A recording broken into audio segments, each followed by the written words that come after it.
Good evening and welcome to the Utopian Baseball Universe during dark. It's not after dark tonight, it's during dark because I'm wearing pants. And I've got a guest tonight. This is an old friend of mine, Jason Sherry. Jason, welcome to the show. Hey, thanks for having me. Jason and I go back about 12 years. So I've actually told the story, Jason, to several people since we met. When we started working, we connected on two things right off the bat, baseball and WWE. Mm-hmm. And I remember right after Bryce Harper was drafted, we were at the Bayshore branch, and you told me he's going to be a bust, and I said he's going to be a Hall of Famer. And Okay. Which one of us is closer? I think you're closer. I think you're far closer than I am. I'm a little closer because he got the contract, but I just think it's funny how the year he signs the contract, the Nationals win the World Series. Yep. Yeah, he's done very well for himself. He's a man of a thousand hairstyles. Right. Well, I mean, consider my stance on this thing, right? I mean, he was a kid. He was a homeschooled kid, and from my perspective, he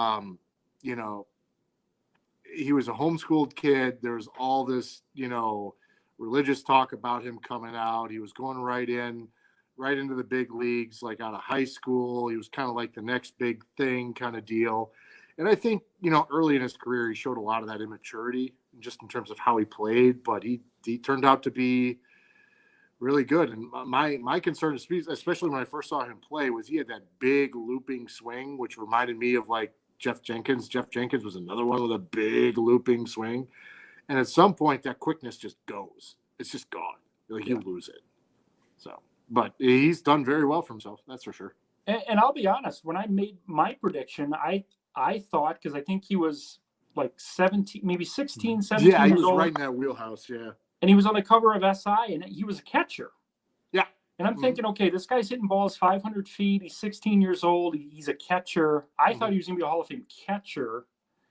And then when they almost immediately, made him an outfielder, I'm like, oh, well, he'll be a good outfielder. I don't know if he'll be a Hall of Fame outfielder, but I don't know. It's an interesting conversation. We're going to segue right into bunting because I know you and I butted heads on bunting. Let's talk about bunting.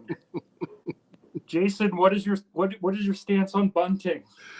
Well, this goes back to the whole Moneyball idea. You only have, like, baseball is a unique sport in that there's no clock, right? Baseball is kind of like cricket in that respect. There's no clock, right? And you have 27 precious outs, and you don't want to waste those outs. And sacrifice bunts is just a waste of an out. Statistically, it's been proven out. Now, that being said, it doesn't mean you take bunting. I think I've softened my stance a lot of it. It doesn't mean you take it completely, I think, off the table, especially with all the defensive shift stuff that's going on. Mm-hmm. It's like it's going to come back into play now, but it's much less about bunting and much more about like the sacrifice bunt. That was one that always still kind of gets under my skin a bit. My take has always been, and I've actually come a little closer to the middle on this, is I've always viewed outs as currency. So if I have 27 outs, I will gladly give one of those away to increase my chances in the next at bat to score that run. And that's how I coached. We had a kid, he was a left-handed catcher. He was kind of a pull hitter. They didn't do a lot of shifting a lot at that age.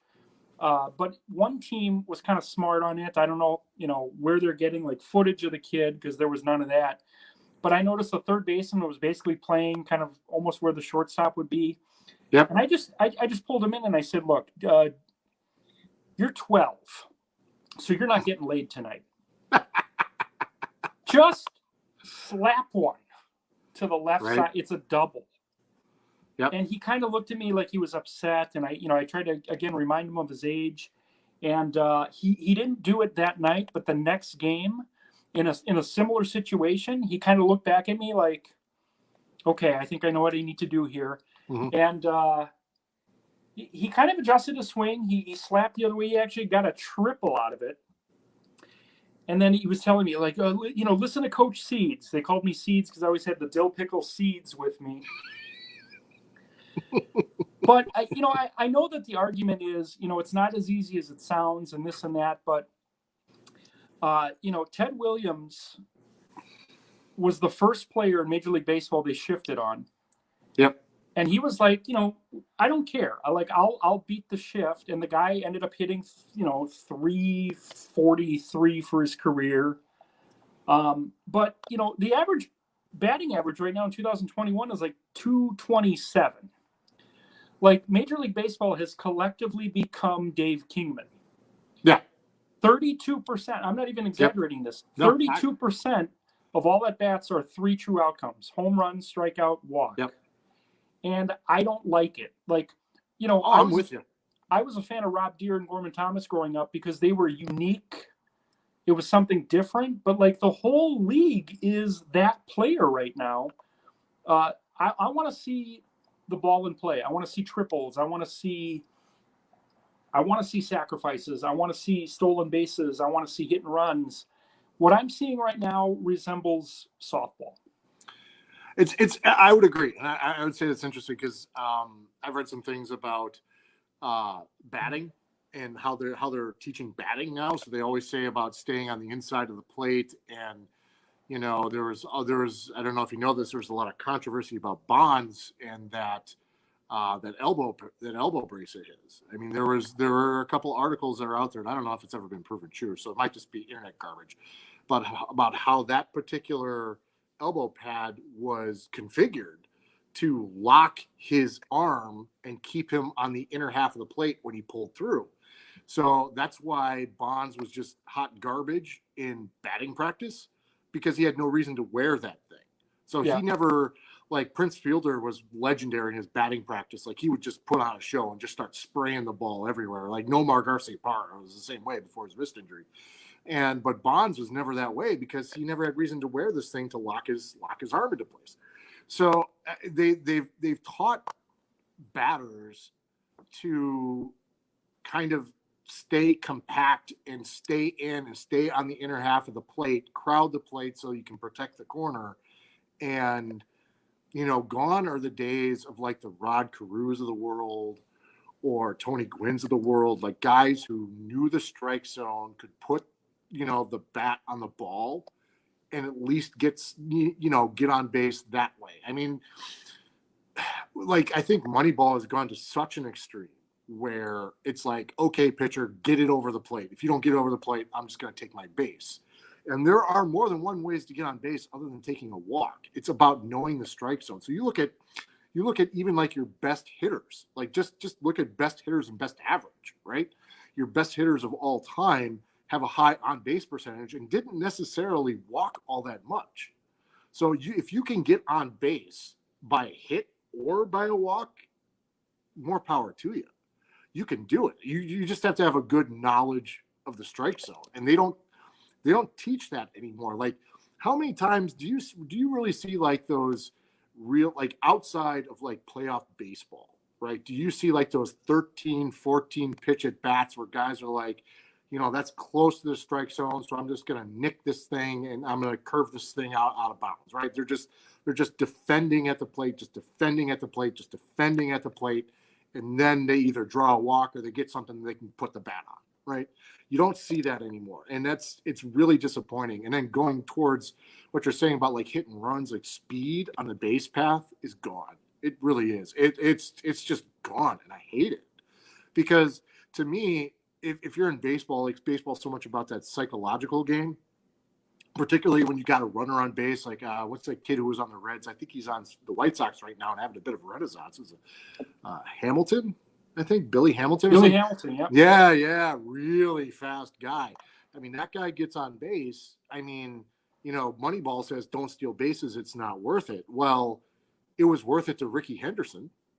I mean, Bill James came out and was like, well, nobody should steal bases but Ricky Henderson because Ricky was so good at it. But he knew sort of like the psychology of it in that crazy Ricky Henderson way. And you just don't see it anymore.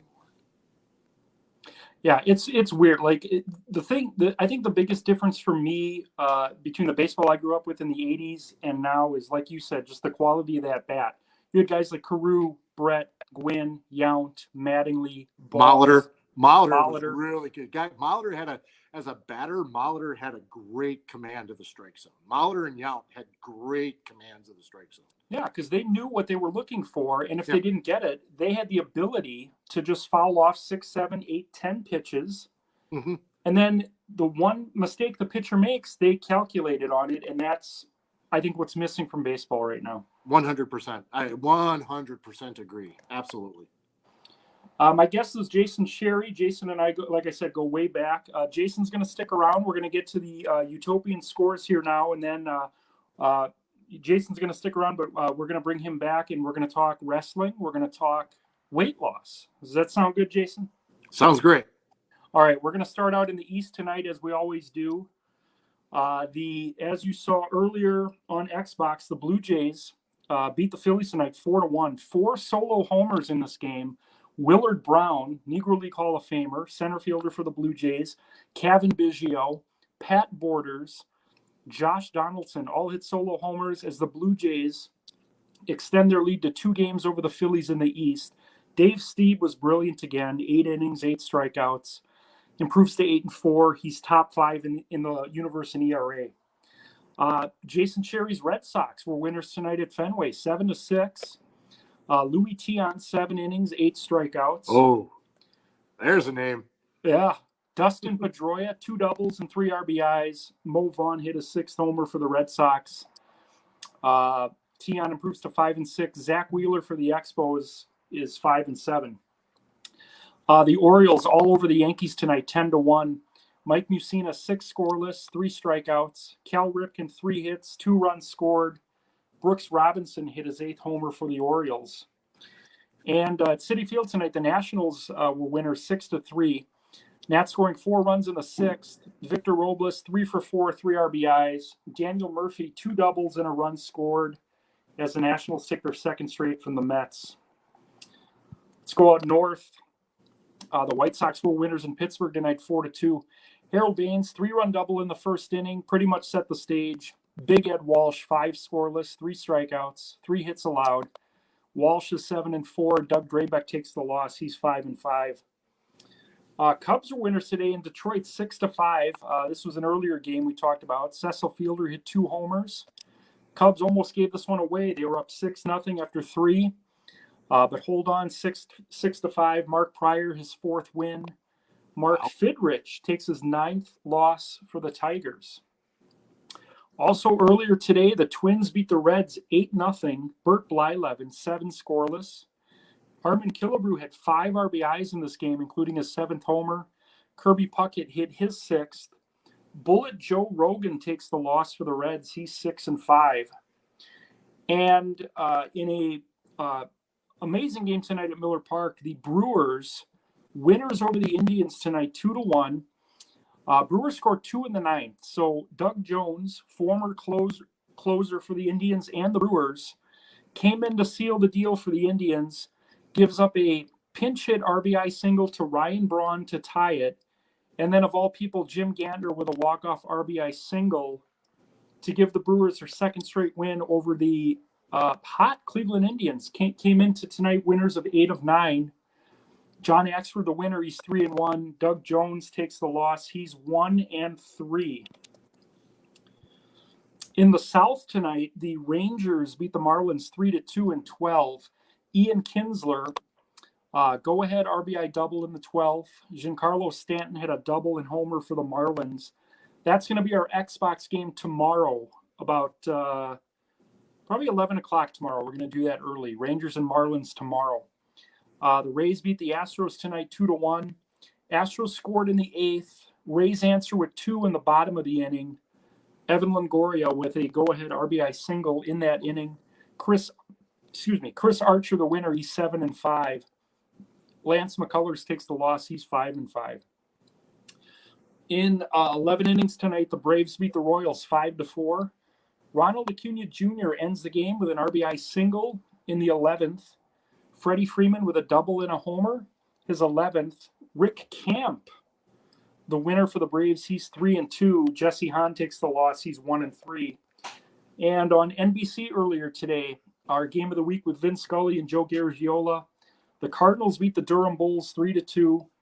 Ozzie Smith, RBI double in the 13th, gives the Cards the lead for good. Kurt Flood with 3 hits, 2 stolen bases. Albert Pujols hits his 10th for the Cardinals. And then in our West Coast games tonight, the Angels beat the A's 3-1. Mike Trout with 2 hits and 2 runs scored. Mike Witt, 7 1/3, 5 strikeouts. Andrelton Simmons hit his 5th for the Angels. Giants all over the Dodgers tonight, 14-3. Giants led this one 13-1 after 5. Mel Ott, 4 RBIs. Buster Posey, 3 RBIs and 2 runs scored for the Giants. Matt Cain improves to 7-6. Clayton Kershaw's 1-7. I don't understand. Wow. An old school country hardball today in San Diego as the Rockies beat the Padres 3-2. Ubaldo Jimenez and Eric Shaw both go 12 innings. Nolan Arenado with a go-ahead RBI single in the 12th. Jimenez improves to 7-7. Eric Shaw falls to 4-5 for the Padres. And our final game tonight, the Mariners beat the Diamondbacks 12-9. Mariners hit 3 3-run homers in this game. Richie Sexson, Edgar Martinez, and Jay Buhner. Brett Boone had 4 hits and 2 runs scored. Jay Bell homering for the Diamondbacks as Seattle beats the Diamondbacks 12-9. Jason, I do this all without breathing. Well done. Usually I collapse and then I just lay here for about 10 minutes, but I have a guest. That's Jason all right. Sherry. Now, Jason, I mentioned earlier in the show, Jason and I, we connected on baseball and wrestling. Jason, do you remember the pay-per-view that we watched? Do you remember what pay-per-view that was? No, I don't. I remember the pizza, though. The pizza was phenomenal. The pizza was fantastic. Was it, I think, what did we have? Was it Balistreri's? Yeah, I think so. Yep. So it was, I remember it because I'm just, my mind is like a Microsoft Excel spreadsheet. Nice. It was the Royal Rumble that featured 40 wrestlers for the first time ever. And it was the one that Alberto Del Rio won. Oh, that's right. And the reason I remember that is that was the first Royal Rumble in history that I didn't know the winner going into it because I had not been watching the current product. Yeah. Because you and I connected on the old stuff. Oh, yeah. Yeah. So when he comes out, and he was number 18 or 22 or whatever, I'm like, who's this guy? Didn't he have the limo too or something? Yeah. And the funny thing is, after he won it and he got his WrestleMania push, I'm like, well, this is a pretty cool character. This is very similar to JBL. A little bit. Yeah. Kind of the, rich heel, if you will. Yep. But what are your, if any, WWE viewing habits in 2021? Next to none. I watch the old stuff, old clips on YouTube and whatnot. I tend to watch, night after kind of highlights, check into,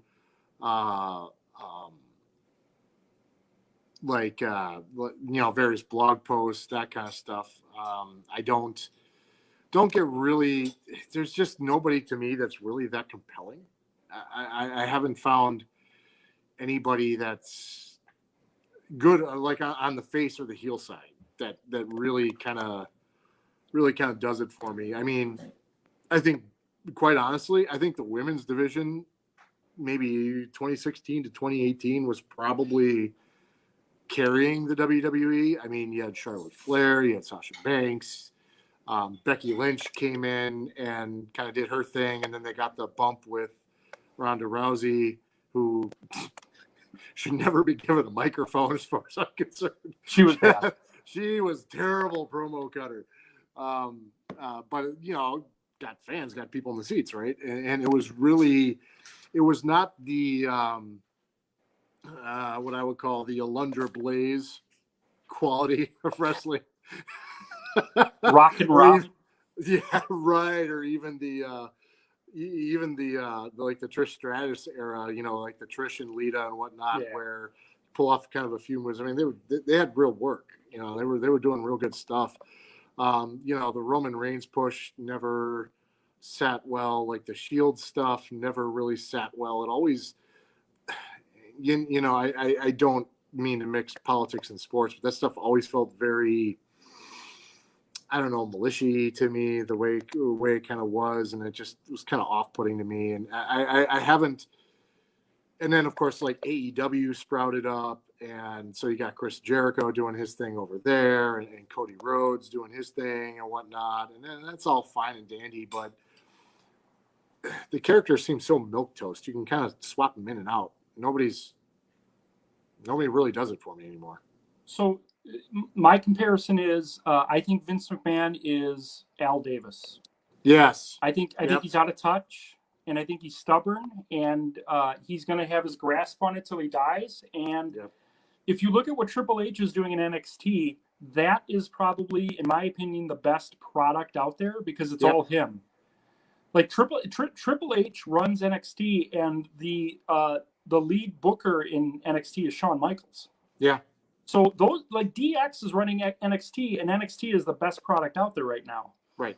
But, and I think we talked about this maybe briefly last week. It's not great, but I think you'll like Billy Corgan from Smashing Pumpkins actually bought the NWA. Yeah.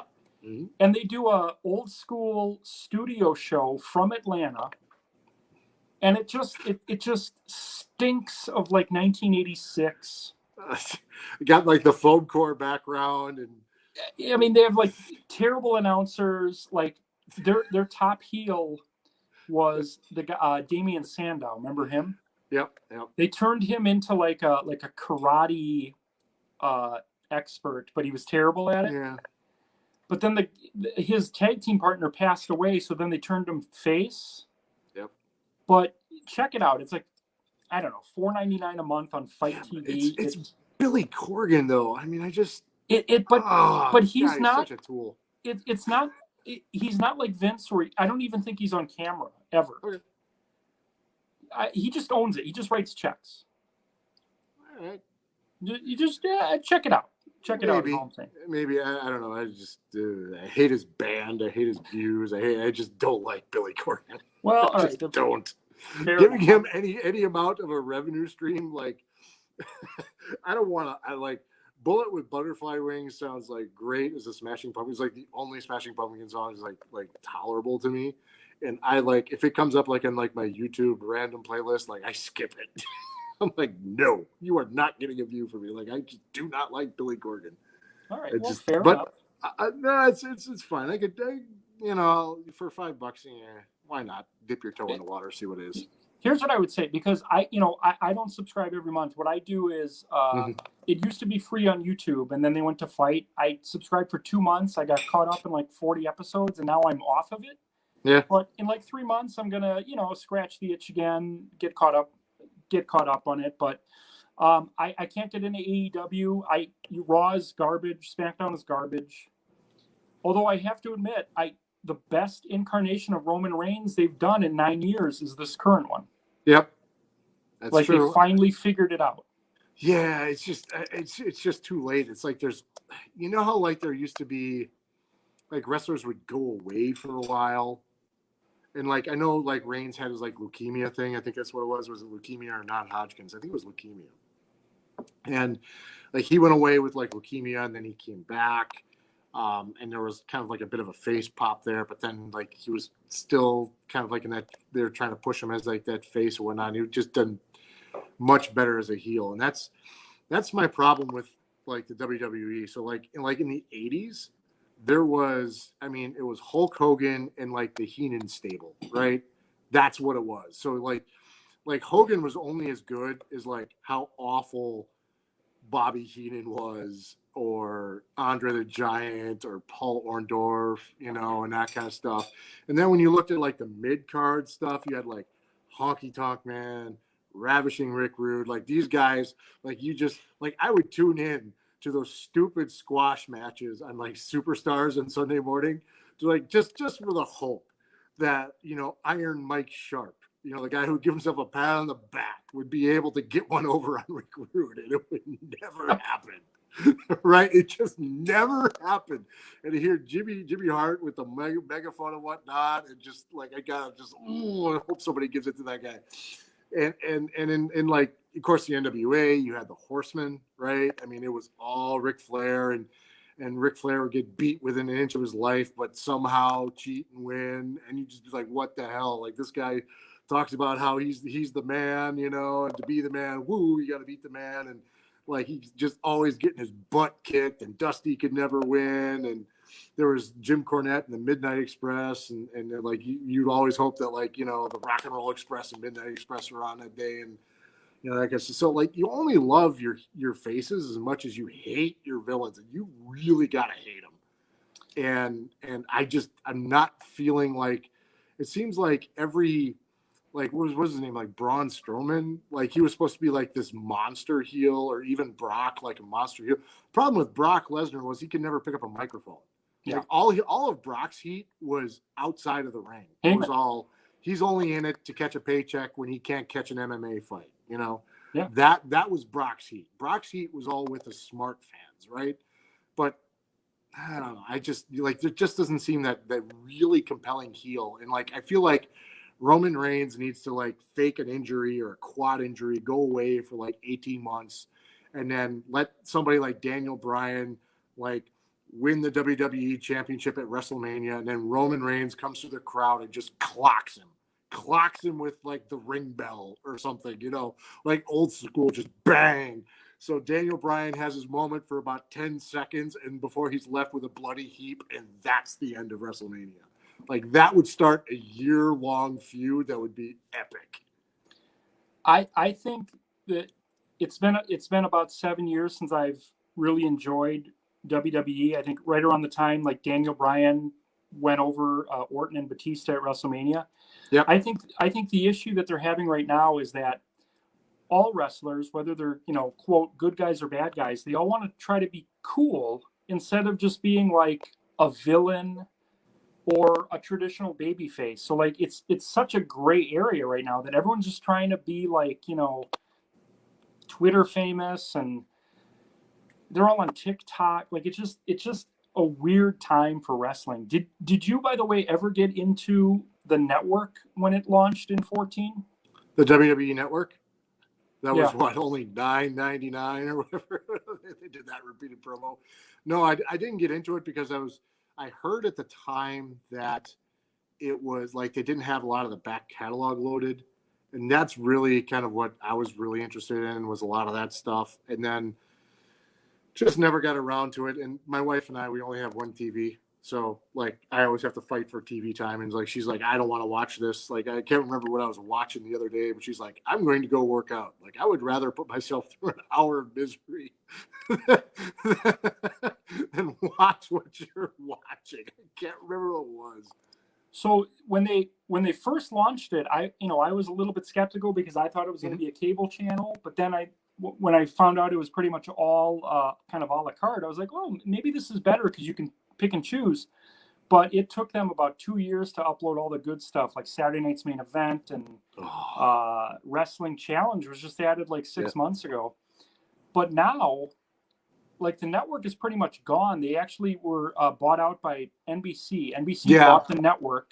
Yep. So now it's like $4.99, but like nothing is on there as far as like what I want to watch. Like, I want to watch World Class. I want to watch Mid-South. I want to watch Mid-Atlantic. Yeah, you want to see like the Von Erichs versus the Freebirds. Yeah. In Dallas, right? And what they Stranglehold said was they were going to add it by the end of August. So I'll check at the end of August, and if I can see Gentleman Chris Adams versus Iceman Parsons, then I'm back.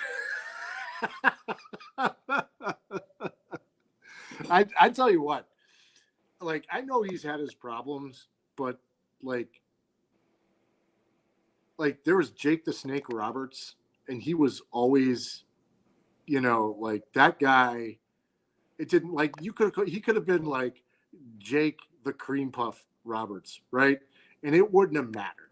It wouldn't have mattered because that guy, like, he cut a promo, and he may have been under the influence of substances when he was cutting them, obviously, but like he could cut a promo and boy, you believed it. Yeah. You believed it. He had like that quiet razor's edge to him that like you get in the ring with me, boy, and I am going to mess you up and you are not coming back alive, you know? And that short arm clothesline was so like, and he would pull it out of nowhere. Like the match would be like mid-story in a match and be like, okay, here comes the whip into the ropes. And all of a sudden he would just cut it short and just bang. And like his DDT, it was so explosive. It was just so explosive and out of nowhere. And he would just drop and it was like over. His ring psychology, for me, for my money, is top 5 ever. He's right up there with Piper and Austin. He was incredible. Jason, last thing I want to talk to you about is you've lost a shit ton of weight. Yes, I have. I want you to tell me and the viewers how, because I want to do that. All right, so I'll give you some backstory because my weight loss has been very, very challenging. So I think, when you and I met, you knew that I was a transplant patient and I was pushing some serious weight. I had a kidney transplant and whatnot. And I woke up one day, probably about the end of September, beginning of October of 2019. And I said, I'm just going to die. I was creeping up on 400 pounds pretty quickly. And I'm like, all right, so what is this weight loss thing right down to? Because there is so much noise out there. There's keto, there's paleo, there's Atkins, the zone diet, all these other diets and whatnot. So I kept my research to the National Institute of Health, which basically says, any diet that you're on is, if you go on like an actual strict diet, it is unsustainable. Whether you eliminate carbs, you eliminate sugar or something, it's unsustainable. It can't be done, right? You're gonna give it up at some point, and then you're gonna go back to your old habits. 2, diets work because of a simple math equation: calories in versus calories out. And 3, if you want to lose weight, you eat a little less and you move a little more. So in my head, I made it a math problem. I said, what were my bad habits? And my bad habits were, we didn't cook at night. My wife and I went out an awful lot. And it was not good for her health either. B, in the morning, like I would be so hungry in the morning, like I would go to McDonald's, I would eat nothing but garbage, just shove my face full of whatever. Like we're talking like 1,000, 1,200 calories in the morning. And then I would go to, go to work. And because I just, gorged myself in the morning, I didn't have to eat all day, but I still would eat because I would eat because I was bored, right? And then in the evening, I come back home and it's like, well, what do you want to do? Well, let's just, Culver's is, quarter of a mile up the way. Let's just go to Culver's, right? So that's what we would do. And we made a steady habit of that. So I looked at this. All right. So why do I eat like crap in the morning? Right.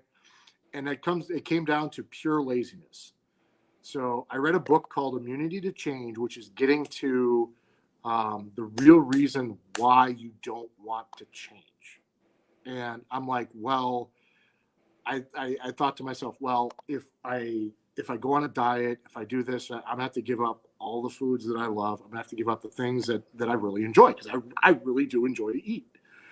And I'm like, well, I'm lazy in the morning. And that's why it's so easy just to pull into the drive-thru, get a number this, number that, and go on about your day. And so I'm like, all right, I'm going to take a week. I'm just going to log everything and see what it looks like. So I took a week and I used MyFitnessPal.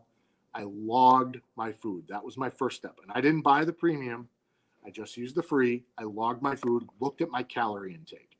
Second thing I did was I went to I think it's calculator.com or something. They have calorie calculators. And then I used the Mifflin St. Cyr calculation. It says, okay, based on your height and your weight, here's what you need to maintain. Here's what you need to lose weight. Here's what you need to lose for extreme weight loss. And like, basically, I was eating so much that my calorie count was just packing on the pounds. And I'm like, all right, wait a sec. So what I need to figure out is the breakfast and lunch part. I can't be gorging at breakfast and trying to make my way through lunch and get all the way to dinner. And then by the time I'm at dinner and gorging at dinner, because it's just killing me, right? That's the bottom line, is that it's killing me. I literally looked in the mirror in the beginning of October. It's like, I am going to die. So I'm like, what can I do in the morning that's quick? Because like granola bars, no good. Protein bars, no good. And not like from a nutritional value. I just like, these aren't going to make me feel full. I found a product called Huel, like fuel, Fuel, only with an H. Okay. And it's like a powder. And you order this powder, and it's not a dietary thing. It's not like Slim Fast, right? It's like one Huel shake is 400 calories, right? But it's 400 calories based on a macro ratio of like 35% carbs, 30% fat, 30% protein, and that everything in it is plant based, and then 5% other things like fiber, nutrients, blah blah blah blah blah, right? Low sugar, or no sugar rather. I think I think they have like no artificial sugars. It's like oat based and nut based, plant based, the whole nine. I'm like, I will order a bag of this and see what happens. So that's what I did. I made a Huel shake for breakfast. I made a Huel shake for lunch. And then I came home and looked at what can I do to cook things and make things really easy on myself, right? And so I said, all right, so let's stick to a lean protein that I like. Let's find vegetables that I like, and let's start playing around with different seasonings. So you go to Penzeys or you go to Spice House and like, okay, so these are the different seasonings I can add to stuff, and stick to chicken breast and go from there, right? And so that's what I started doing. And I found my calorie intake was about 2,400, because in the morning, I'll admit, I can't give up coffee. And I would get the pistachio cardamom scone from Stone Creek. Okay. Coffee and a scone. Like, I couldn't give it up, right? And so what I found was like, okay, this is working. This is working for me, right? And I'll tell you that the first time you get on Huel, don't do the full shakes, because you will get gassier than all hell. It'll be like jetpack on. And so then I looked at like, what can I do from an exercise standpoint? It's like, well, I always liked P90X. So let's just do P90X. And it was murder. Like doing push-ups. I was doing push-ups on my knees, doing pull-ups. I can't do a pull-up, so I will use the exercise bands, right? And I will just show up every day after work for an hour, and this is what I'll do. And it's like, okay, so I'm exercising, but I don't necessarily know how many calories I'm burning, right? Because like, so how is that fitting into the math equation of calories in versus calories out? So I got a heart monitor called Polar, and they're considered like the gold standard of heart monitors. And they have like a strap. Like, I think the actual unit is like a little, looks like a little key fob kind of thing. And they have the strap that goes around your chest. And use that plus the Polar Beat. It monitors your heart rate based on your activity, and it'll give you an idea what your calorie burn is over a period of time. So then it was like, oh, okay, so now I've got everything that I need. Like, I'm leaning into my laziness and making the shakes and sprinkling in little things throughout the day, making different choices. And then for dinner, making a conscious decision not to go out and cook my dinner and cook fast dinner. So we would pan fry some chicken breast, saute some vegetables, have a salad, done. In and out in 20 minutes, right? And that's especially critical when you get home at 5 o'clock. You have an hour worth of P90X. You got to shower, and you have to make dinner. And then next thing you know, it's like 7 o'clock before you're really sitting down, right? So that's what I did. I kind of leaned into my laziness. And over the course of that time, I've had several setbacks in terms of, in January 20th of or January 14th of 2020, I had what they call basically Dak Prescott's injury. I had an open reduction internal fixation trimalleolar fracture of my right ankle, which is where all three bones come into your ankle, and they're all broken. And so basically my foot was going the wrong way, which is an interesting experience. And I had to get plates and screws put in. And so that put my workout plans on pause. But then I'm like, okay, so my workout's on pause. So I need to maintain a calorie deficit. So I really tightened up my diet. I continued to lose weight through there, right? The second thing was the pandemic. Like I was getting to the point where like the dumbbells I had were kind of not doing it for me anymore. And then of course the pandemic hit, dumbbell prices through the roof. They're like, $3 a pound now based on the dumbbell you get. You can't really go to the gym. You're kind of stuck, right? So it's like, well, I'm just going to have to do this, right? This is what I'm going to have to do, right? So I kept up with P90X. When my ankle got better, I got back into the full routine, got the TRX bands. And then in December of 2020, I had lost a significant amount of weight. And what they don't tell you is that when you lose a significant amount of weight, you're going to run into gallbladder problems. So I had a massive gallstone, and I went into the hospital in the middle of December. And being an immune compromised person because of my transplant, the hospital gave me COVID when I went into the emergency room. I went into the emergency room, and then I had to wait for 3 days to have my gallbladder taken out. And 3 days later, they came back. I was intubated. My what do they call it? The PCR test came back, and I was positive for COVID. So I was tested negative in the emergency room, tested positive 3 days later. So somehow I got it in between there after being careful. I got really lucky. The only thing that happened to me was I lost my sense of smell. That's not going to be the same for everybody. Nobody knows why it affects people differently. So I got really lucky at the worst game of roulette that I never want to play. I've been through several weight loss stalls and tried to figure out what exactly was going on there. And I saw a nutritionist, and she said the key to getting through any sort of stall is fiber. Fiber. You are not eating enough fiber. And so she wants me up between like 50 and 60 grams of fiber a day. And it has to be fiber from food, not just fiber from an additive. And so that has helped me like resume my weight loss. So it's been that level of discipline. And I kind of made a rule that if I can't calculate the calorie in MyFitnessPal, I don't eat it. Plain and simple. I do that and everything comes out fine. And I found that when you start looking at a food diary and you start keeping a food diary, you realize what you can and can't eat. You realize the things that are really doing the damage to your diet. So I heard this on a podcast. I think it's called The Reality Check. It's a Canadian podcast about they debunk stuff. And one of the gentlemen on there said, you get skinny in the kitchen, you get healthy in the gym. So if you want to lose weight, you have to get serious and look at your diet and log it and be accountable. And it sucks, especially when you're just like, all right, I want to see what's going wrong, right? Because you look at it and you say, wow, I'm just bombing out my calories every day. What's bombing out my calories? Oh, fried food. Like fried food is the best way to bomb out your calories. Frying your food, like deep fat fried food, best way to bomb out your calories, right? Another thing, the way to bomb out your calories and sodium, cheese and milk. Cheese and milk. So we switched to cashew milk.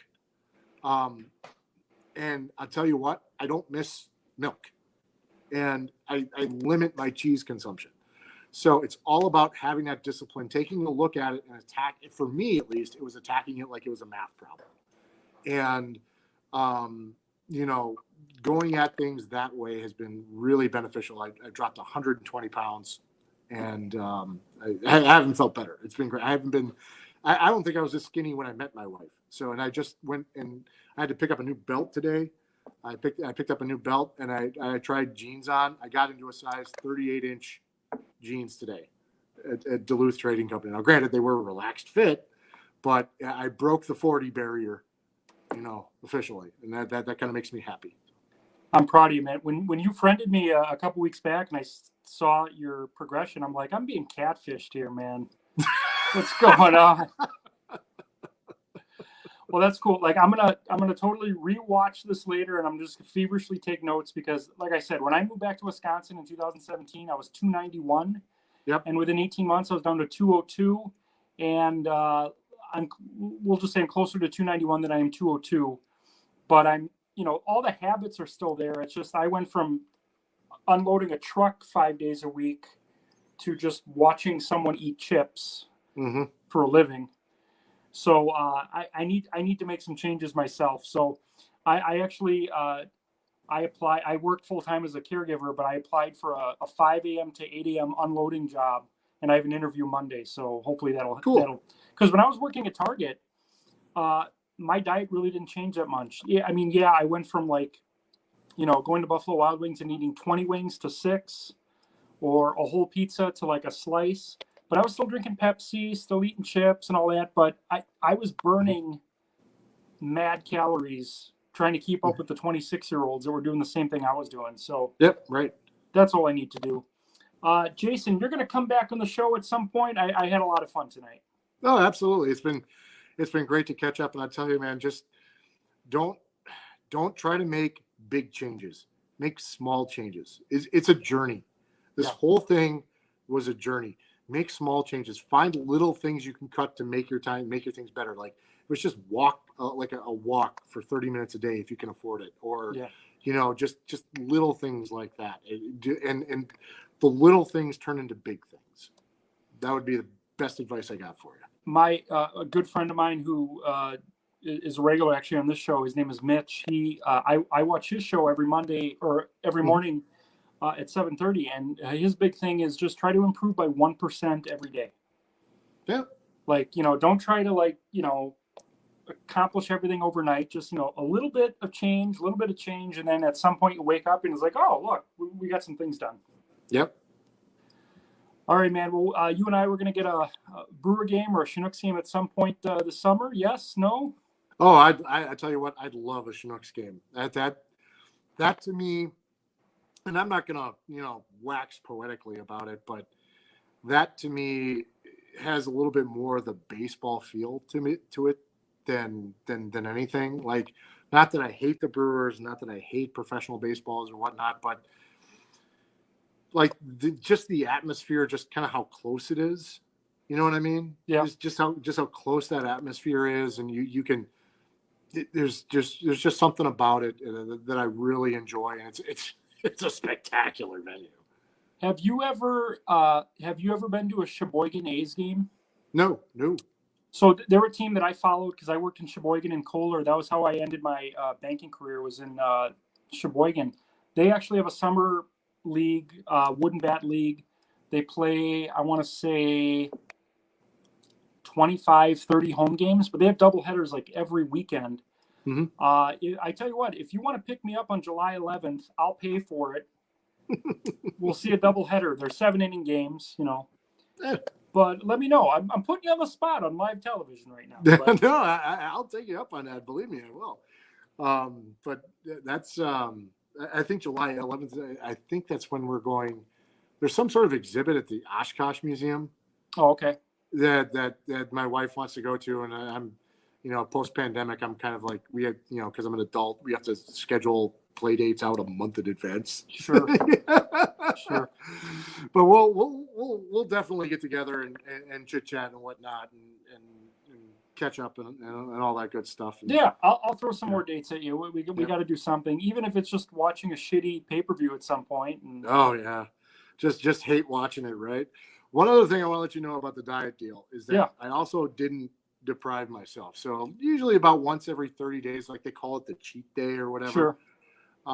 But I can kind of feel it, like just internally, and it's usually about every 4 weeks, somewhere in between 20 and 30, where like I'm like, I gotta be bad today. Like I have to. And I tell you what I found is that after doing so much work to get here, your bad days aren't so bad. And it's not about one bad meal. It's like your friend Mitch was saying, be 1% better every day. Like it's okay to take one step back so long as you've taken 10 steps forward. That's a good way to put it. Yep. Yeah. Well, Jason, thanks so much for, by the way, if you're watching right now, Jason came on like 5 minutes notice. I was outside. I had a question about Eric Clapton. I said, I forgot if you loved him or hated him. I'm listening to him right now. And I said, I'm going live in like 10 minutes. You want to be on the show? And this is how things happen in the Utopian. So excellent. All right, Jason, thanks for coming on tonight. Tomorrow, we've got Rangers Marlins at about 11 o'clock. The Utopian Baseball Universe report will be at 5 o'clock tomorrow. For the UBU, this is Joey. Thanking once again Jason Cherry for being on. Have a good night, everyone, and we'll see you tomorrow. All righty. Take care. Appreciate All right. you having me. Bye.